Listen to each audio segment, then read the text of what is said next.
Hi, I'm Hemel, a qualified business analyst, project manager, and program manager who has over 18 years of work experience as well as a master's in information systems. Today, I'm going to take you through how I'd invest £100 in the UK. If you gave most people £100 today, they'd probably spend it without even thinking twice. Maybe a couple of takeaways, maybe buy some clothes online, or that random Amazon purchase. It'll arrive tomorrow, but you may still be disappointed. But what if that same £100 could quietly become thousands in the future? That's the difference between spending money and building wealth. And the reason most people never start investing isn't because they're lazy or bad with money, it's because investing sounds complicated. People hear words like stocks, portfolio, index funds, and suddenly they feel like they need a finance degree or six computer monitors to understand what's going on. In short, you don't. In this video, I'm going to show you exactly how I'd invest my first £100 in the UK today if I was starting from scratch. No jargon, no complicated strategies, no fake get-rich-quick nonsense or schemes, just simple and realistic approach that beginners can follow. Here's something I wish more people understood earlier in life. Most people aren't financially struggling because they're stupid.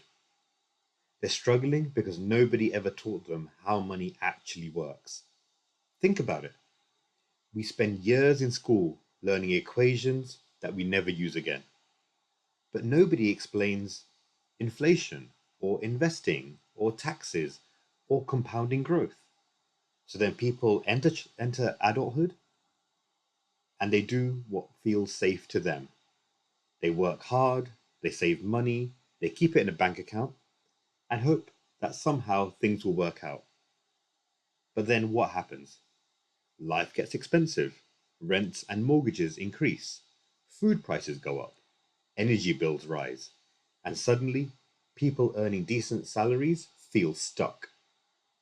In the UK right now, there are millions of people who are living month to month, not because they don't work hard, but because their money isn't growing. And that's the key shift that investing creates.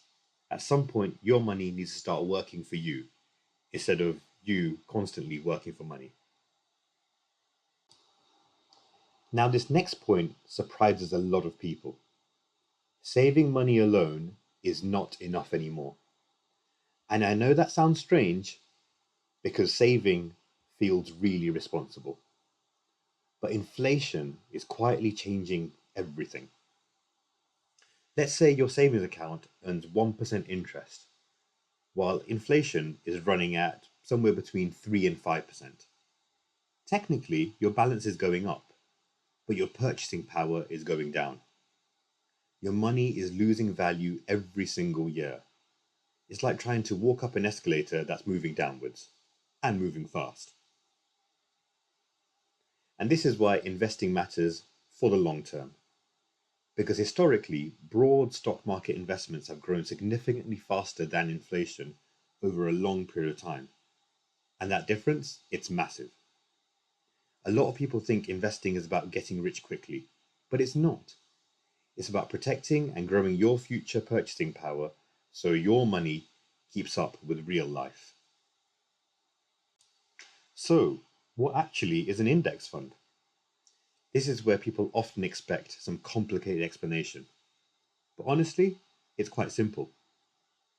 Imagine instead of trying to pick one winning company, you bought tiny pieces of hundreds of companies all at once. And that's basically what an index fund does. You instantly own small slices of a business across entire economies. Companies like Apple, Microsoft, Tesco, Amazon, Unilever, all inside one investment. And the beautiful part about all this is that you don't have to constantly research the stocks and shares or predict which company will explode next year. The fund automatically tracks the market index for you. So when companies grow, your investment grows with them. When weak companies drop out, the fund adjusts automatically. This is passive income. It's also low stress. And historically, it's outperformed most professional investors over a long period of time. Some people spend hours analyzing stock charts, while a simple index fund quietly outperforms them in the background. This is exactly why index funds are perfect for beginners, because they remove almost every barrier people think exists with investing. You don't need thousands of pounds, you don't need to understand financial statements, and you don't need to watch the markets every day. And you definitely don't need to become one of those people who's on YouTube shouting about crypto at 2 a.m. Index funds are boring by nature, and boring is good when it comes to building long term wealth. You get instant diversification across hundreds or even thousands of companies.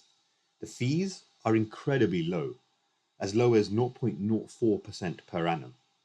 And most importantly, it's simple enough that anyone can do it and they can stick with it long term. And that's what matters. Because the biggest advantage of ordinary investors is to make sure that they have this understanding and therefore they have the intelligence and they also have the consistency to keep on going. Even Warren Buffett, who's arguably the most famous investor in the world, has repeatedly said that low cost index funds are the best option for most people. And that should tell you everything. Now, let's talk about the thing that completely changed how I viewed money forever: compound growth. This is where investing starts to look almost unfair because at first the growth feels extremely slow. You invest a little bit every month and nothing dramatic happens, which is why most people quit far too early. But then something fascinating happens. Your returns start generating their own returns. And over time, the growth curve starts to accelerate massively. For example, if investing £100 a month may not sound like it's life changing initially, but over decades, the numbers become enormous. And the craziest part, a huge portion of the final amount didn't come from your own contributions. It came from compounding on top of the previous growth that you have had. This is why starting early matters so much. Not that you need a huge amount of money at the start, but because compounding is incredibly powerful. Even a few years makes a massive difference for the long term. That's why people who start investing in their 20s have such a huge advantage later in life. So now you're probably sitting here thinking, okay, where do I actually begin? Well, I've got good news for you. It's easier than ever in the UK today to begin. Platforms like Trading 212 are brilliant for beginners because the app is clean, simple, and you can start with tiny amounts. Then we have Vanguard UK, which is a fantastic option, especially if you want long term investing with very low fees. Then you've got apps like Moneybox and Plum, who automate investing using your spare change and roundups. And if it helps you, automation is one of the biggest hacks that you can have for investing because consistency beats motivation every single time. The important thing is not to pick the perfect platform, it's simply starting. Most people delay investing for years because they're trying to optimize everything before taking action. Meanwhile, someone else is quietly starting off with £50 a month and ends up years ahead. So, if I personally had £100 to invest today in the UK, here's exactly what I would do. First, I would open up a stocks and shares ISA. This is incredibly important because it allows your investments to grow tax free. And honestly, the ISA system in the UK is one of the best wealth building tools in the whole world. Then I'd pick a simple global index fund, not an individual stock, not trying to beat the market, just broad diversification. After that, I would set up a monthly direct debit. You can start off with maybe £25 a month or £50 a month because investing once is good, but building the habit is what changes your future. And finally, I'd leave it alone. This is where most people struggle. They start checking the market every day, panicking over short term drops, and making emotional decisions. But long term investing rewards patience far more than consistent action. Sometimes the smartest financial move is simply doing nothing. There are a few myths that stop people investing for years. The first is, I need loads of money to start. You really don't. Most platforms today, you can start off with a couple of pounds, maybe even £10 or £20. The second myth is the stock market is gambling. Now, in one way, that might be accurate if you're just randomly buying stocks that you saw, let's say, on TikTok or Instagram. But if you're buying a broad index fund, which is really investing in so many different organizations, that is completely different. You're investing in the long-term growth of entire economies and businesses over decades. That is not gambling. That's participating in economic growth. And then the final myth, which is probably the most dangerous one, is I'll start later when I know more. Because investing rewards action far more than perfection. Most successful investors are not geniuses. They simply started early and stayed consistent. Waiting for the perfect moment usually means never starting at all. Building wealth doesn't require being born rich. It doesn't require predicting the stock market. And it definitely doesn't require becoming obsessed with finance. It starts with one decision: to stop only earning money and to start owning assets that grow over time. Even small investments matter. Even £25 a month matters because consistency compounds.